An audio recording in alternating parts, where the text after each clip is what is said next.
Olá, está no ar mais um Papo de Recepção e hoje eu estou aqui com a Marcela e com o Marcelo.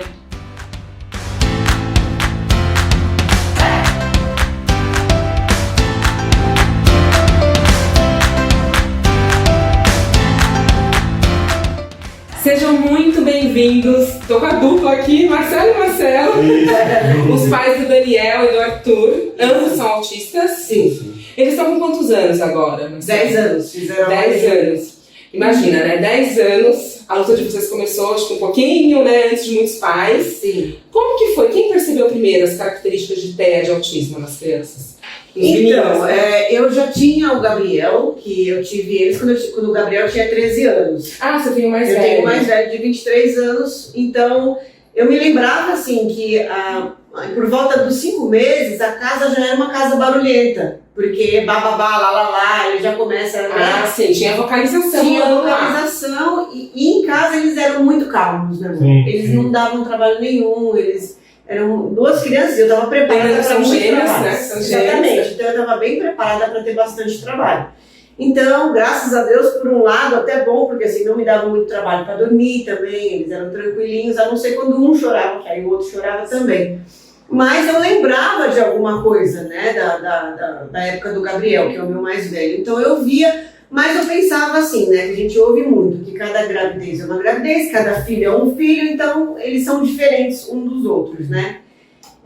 Mas quando chegou lá por volta, assim, próximo dos 2 anos, a gente já começou a perceber que a gente não identificava o que era, mas a gente sabia, né, amor? Tinha alguma coisa no ar que era diferente. Né? Da escola, porque eles começaram na escola com um ano, mais ou menos. Bem novinho, né? Então isso é muito importante, porque já começou aquela fase de socialização que às vezes não tinha percepção mesmo, né? Às vezes de não olhar outras crianças e não interagir. Então isso os professores também deram isso, feedback. Na escolinha, elas me falavam que assim, os dois eram muito imaturos pra idade, entendeu?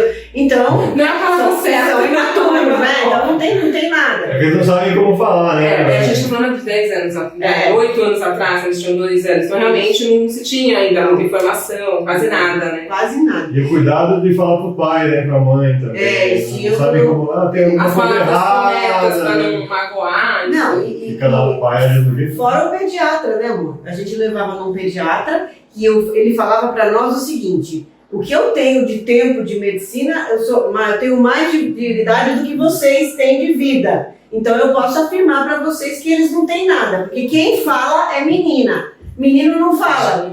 Ok, então eles não têm nada, entendeu? Então, eu preciso voltar nesse médico hoje com os dois e falar assim, então lembra que tu falou, né, o tempo que você tinha? E então a gente ficou meio perdido. E foi com muita briga que a gente quer levar no neurologista. Aí ele indicou. E você teve essa aceitação? Como foi? Porque você que teve essa percepção, no começo veio a negação, você não aceita no começo, né?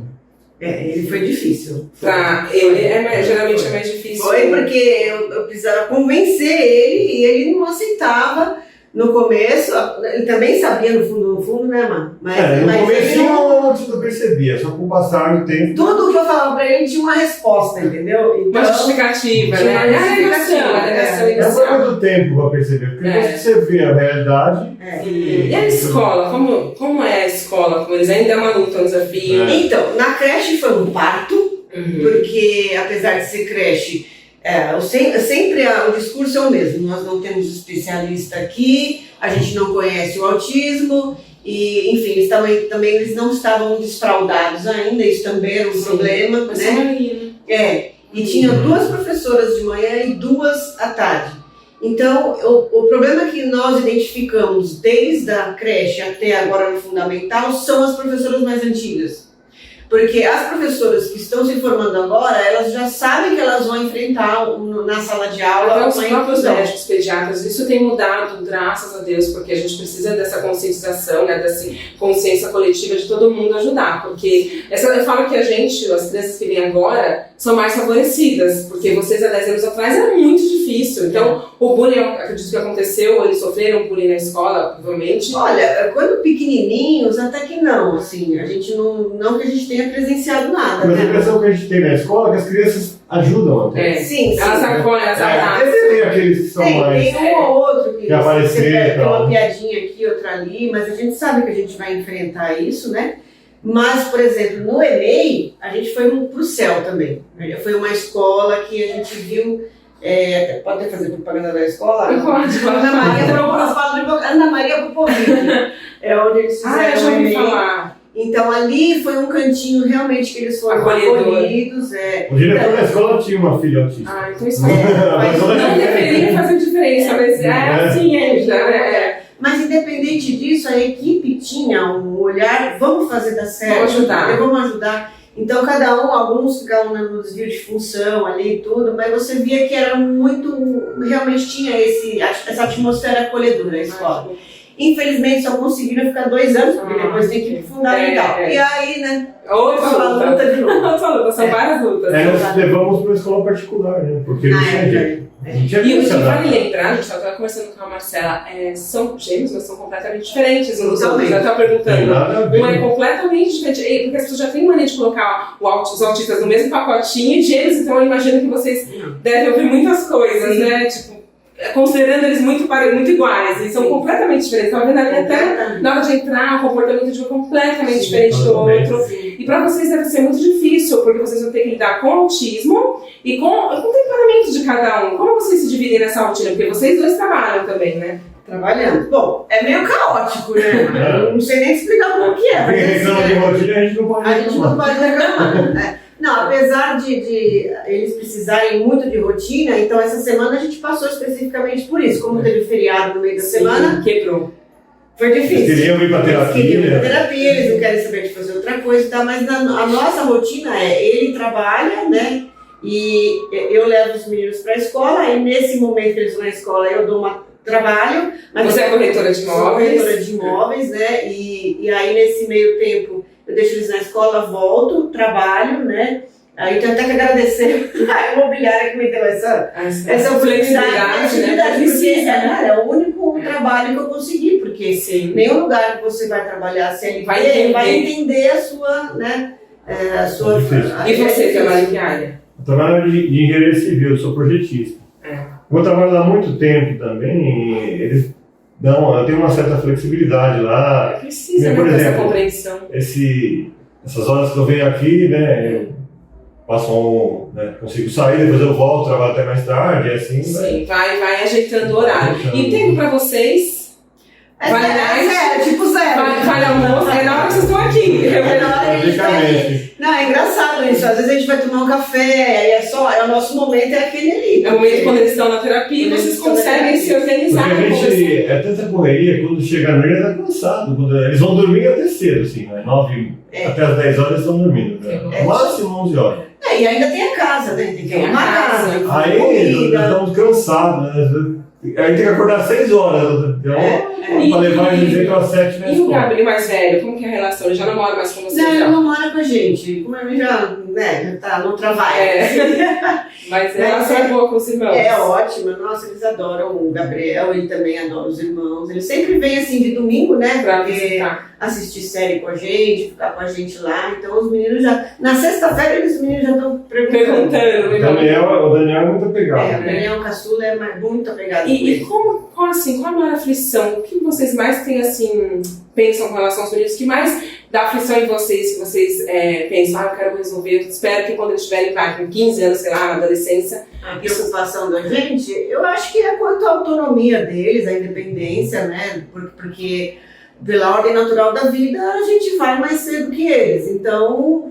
E aí a gente fica na negação, tipo assim, eu não vou. Não posso, eles precisam de mim. Mas essa é a realidade, então eu acho que quanto mais independência, né? Os pais de autistas pensam no futuro nesse sentido. Na independência, na autonomia. E hoje você fala, os dois mesmo, eles não... porque geralmente os gêmeos, eles têm muita afinidade. Eles são completamente diferentes, até no ponto deles não tem muita interação entre eles, né? Você falou do Gabriel. O Arthur tem muito ciúme do Daniel. Então ele é dominador, ele é controlador, Ele é controlador, ele quer ficar no YouTube inteiro, põe só o que ele quer, porque ele já sabe escrever. Existe uma disputa lá pela atenção de vocês também, né?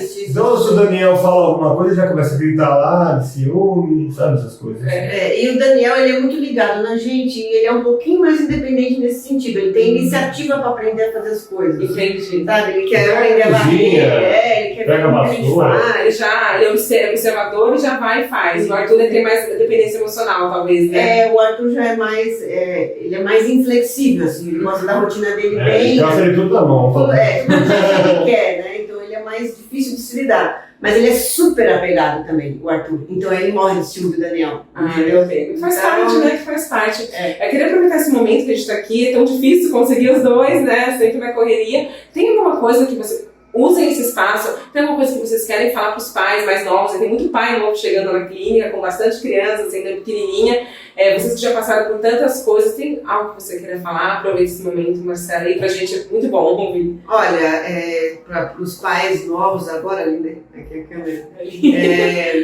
Para as mães, principalmente, não se desesperar. Eu sei que é difícil, né? Quando eu fiquei sabendo, foi praticamente como se o chão abrisse, né?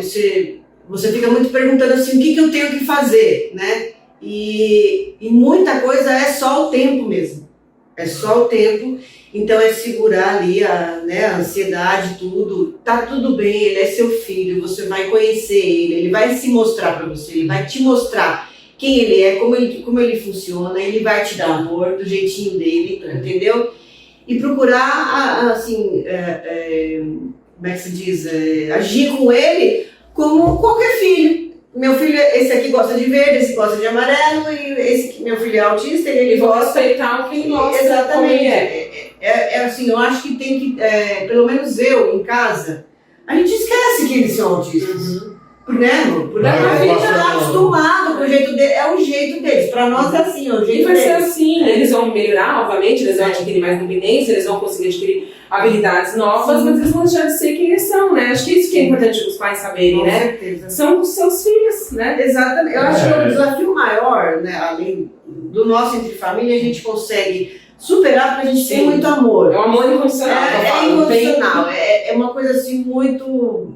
Enfim, só quem tem pra saber, mas eu acho que o desafio maior é na sociedade mesmo, entendeu? É nos lugares, é o ir e vir, é o seu direito de estar no lugar, das crianças gritarem e as pessoas não julgarem, porque o que acontece? Julgar, não tem jeito, né? Não, o julgamento sempre a gente tem como pais que tem que começar a não ligar, porque a gente fica preocupado com o que tu pensa. Sim, porque... Quando a gente para, eu sempre falo, quando a gente para de se preocupar um pouquinho, a gente viver mais a realidade, ver o bem-estar deles, as coisas começam, parece que, florir mais e fluir mais, né? Porque quando eles olham para os nossos filhos, ou gritando, ou pulando, fazendo alguma coisa, a última coisa que eles vão pensar é que eles têm autismo. Eles pensam que é criança mal educada, que você não dá educação, que você mima, não tem limite, N coisas, entendeu?